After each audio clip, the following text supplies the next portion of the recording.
Shalom. This is Sirach 10:8. Because of unrighteous dealings and injuries and riches got by deceit, the kingdom is translated from one people to another. Call halal Yahweh by Shem Shai by Hashem Rakak Badash. Double honors unto the apostles and the elders. Salutations to all my fellow laborers that do this work in truth and sincerity, risking their lives and their freedom to do so now more so than ever. To the hopefully elect, the confusion of face, and the few akwaf that are listening and learning. To you I say Shalom. This is your brother Malcolm from the branch of GMS here in Chicago. And this video is called, What Do All These Regime Changes Have to Do? Or Salakia. What Do All These Regime Change Wars Have in Common? By Kim Iverson. I discovered her channel a couple days back and I've been watching. She's got a lot of really good information and really good videos. It just popped up in my feed, you know, because of the content that you watch, you know. That's one good thing about YouTube. It tries to the algorithm in the machine. It puts up something along the same category. So this is how I discovered this woman who, if I'm not mistaken, even though her last name is Iverson, I think she may be of Moabite descent. All right, there's definitely some bloodline mixtures which has confused her face, because I'm not sure if she's an Edomite or if she's Moab. But she claims Moabite or Asian descent. So, but nevertheless, let's let her information roll out, and I'm going to bring out some scriptures, and then I'm just going to let her finish out, because she's just basically going to tell on Esau. So I came across this article and I want to share it with you because it really does highlight exactly, it really connects the dots for all of the regime change wars that we've experienced since 2000. And I mean, once you... Might I add, the regime change wars since America's conception. All the wars of the 20th century were basically false wars that were all built and based upon lies. Everything is as clear as day. I mean, it's absolutely clear what is going on, and it all comes down to the petrodollar. And we will get into the petrodollar and why it's so important, and what would happen if it fully collapsed. I do want to get into that at a later time. Today I don't want to, but I do want to start connecting some of these regime change war dots. And what's alarming is that when you look at all of the countries that have that we've made our enemy in some way, or we have gone in and overthrown in another way, they all have one really big thing in common. And that is that they decided that they were going to ditch using the American dollar to buy oil. This is James 5:2. Your riches are corrupted and your garments are moth-eating. Your gold and silver is cankered, and the rust of them shall be a witness against you, and shall eat your flesh as it were fire. Ye have heaped treasure together for the last days. So, this great article from Market Slant, and I'm putting the link down below for you to read for yourself, but let's just go over some of the things that they have laid out for us here. So they talk about, you know, back in the day, the dollar was backed by gold, an actual pile of gold that was stored in Fort Knox. And during Nixon's presidency, he decided to get rid of that and say, okay, we're not going to back the U.S. dollar anymore using actual physical gold. We're going to move to a different system. Which explains the scripture. This is why it's cankered. Because no one wants to use it anymore, because it's not to the benefit of the other nation. It actually hurts the other nations to use the currency, which is not backed by anything that comes here out of America. And that system was that it's now the dollar is basically propped up by, I would call it the oil market. So it's not backed by oil per se. It's not like every dollar is backed by a certain amount of oil. It's not that. It's the oil market that is propping up the dollar.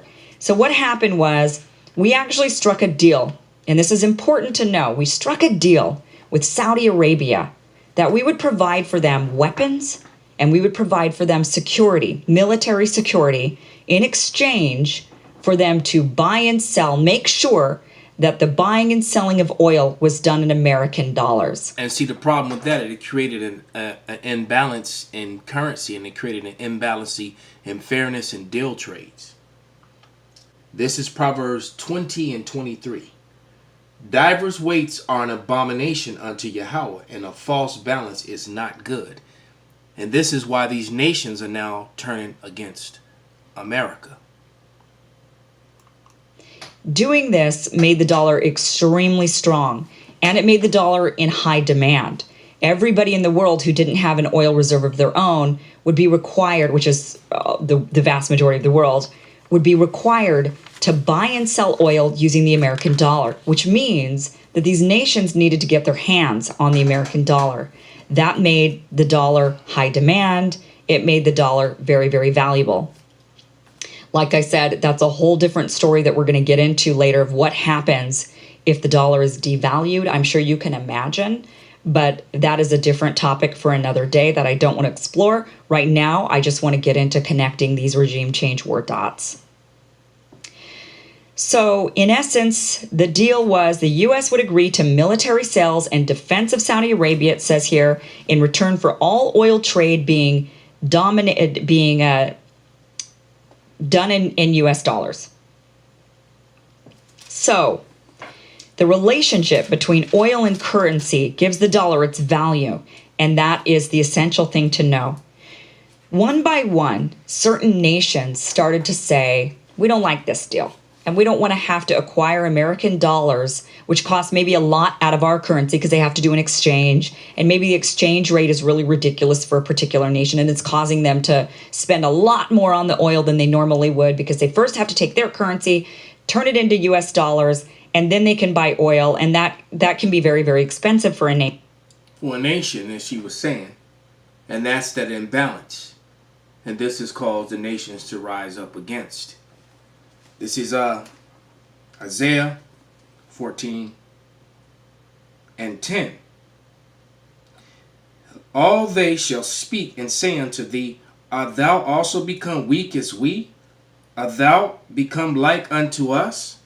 All right, and then you got the stronger nations that were sitting dormant, that wasn't really going against America. Now all those weaker nations are joining to those stronger nations. Nations like China and Russia, Iran. Now you got all these allies of America and people who did business with America flocking to those nations. This is Ezekiel 32 and 21. The strong among the mighty shall speak to him out of the midst of hell, with them that help him, and they are gone down. They lie uncircumcised, slain by the sword. All right, so the strong, the mighty among them are now speaking. And those who were once weak that are now strong are joining unto those new mighty nations. And those mighty nations are against Esau, Edom here in America. Nation.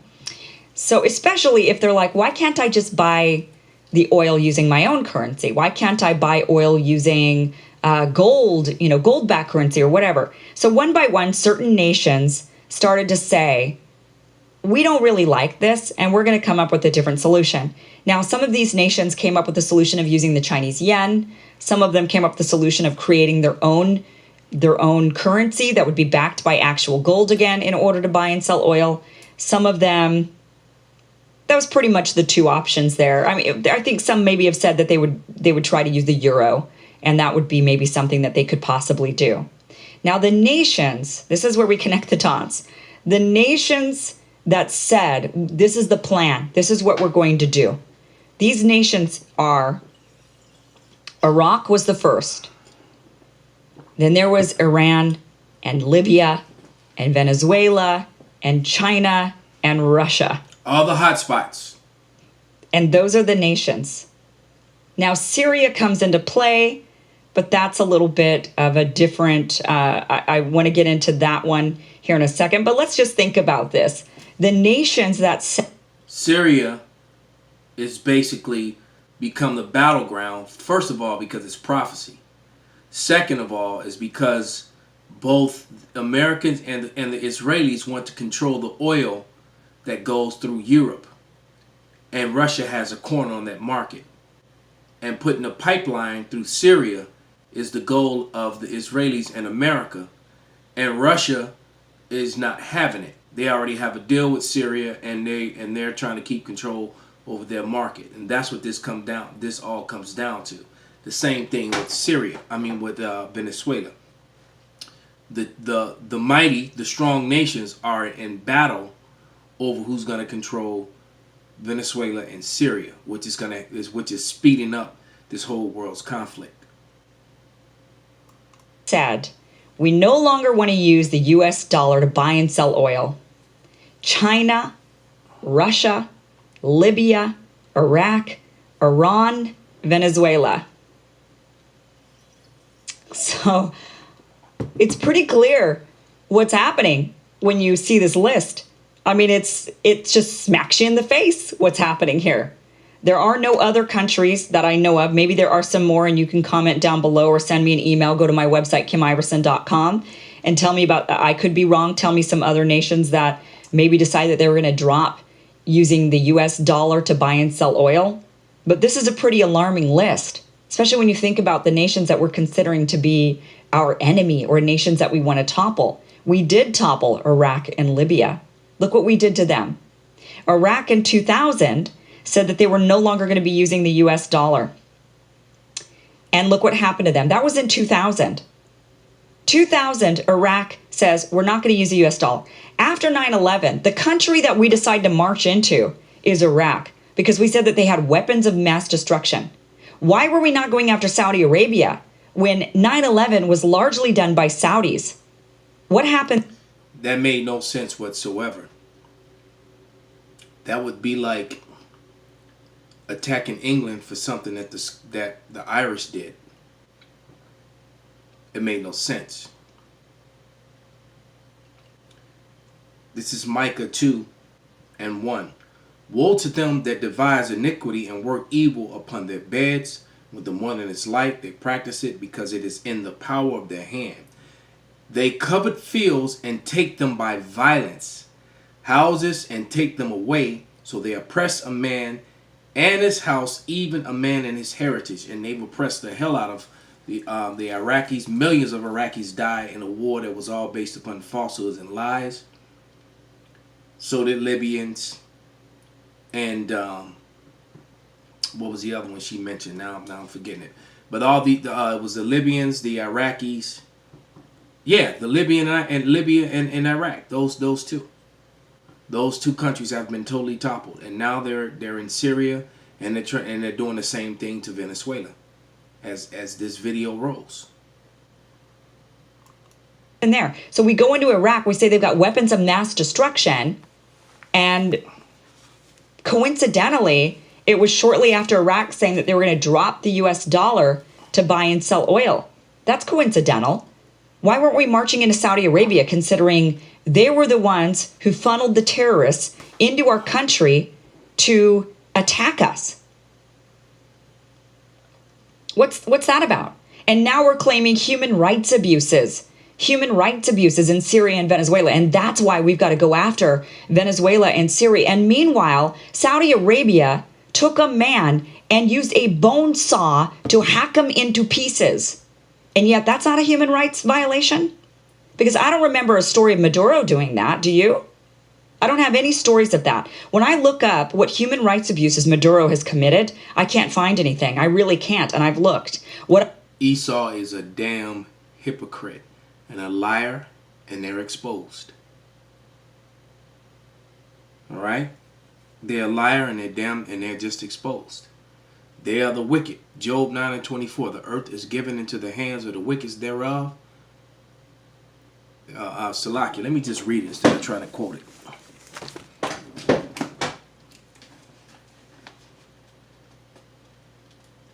But they definitely covered the faces of the judges thereof.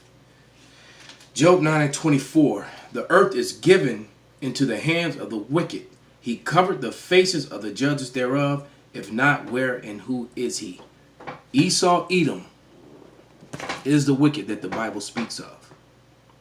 Call halal Yahweh B'Shem Abishai, B'Hashem B'Kwak Wadash, Wa Abba Babal.